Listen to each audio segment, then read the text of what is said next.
दोस्तों नमस्कार। देखिए आज 5 लोग हैं भैया, कब बस हम सब झगड़ा करता ही लड़ाई हमसे इनसे बहुत होता है। नोक झोंक बहुत होता है भैया, और जैसे भी नोक झोंक होता है वैसे सबका वीडियो वायरल कर दिया जाए। सब बहुत दूर से आए हैं भैया, और बहुत प्यारा सा बेटा विवाह लाई हूँ। बेटी विवाह, अरे बेटा बेटी भी सब लोग गा सकते हो। बेटी विवाह गीत है, ये ललनवा गीत है। आप लोग पूरा भर भर के सपोर्ट करना, और सबके चैनल पे पूरा वीडियो आप लोग देखना, और सभी को राधे राधे हमारी तरफ से, जितने हमारी यूट्यूब फैमिली देख रहे हैं। राधे राधे, हर हर महादेव, जय श्री राम। जय श्री राम।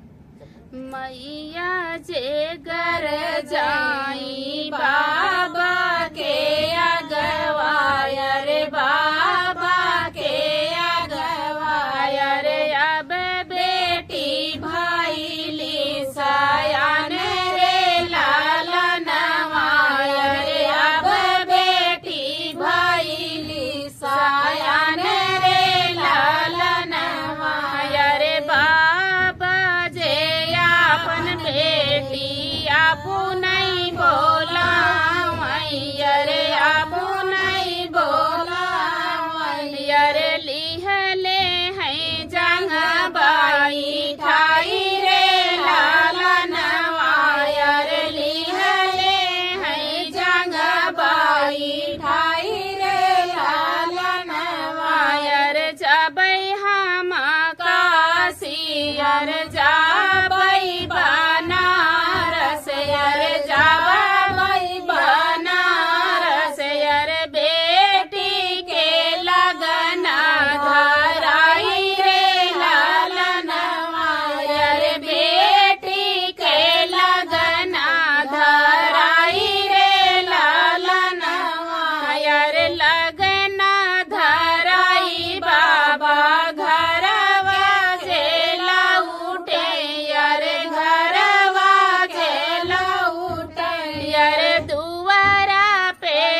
जने कैसन लाग बिया गीत कैसन बताइए जरूर।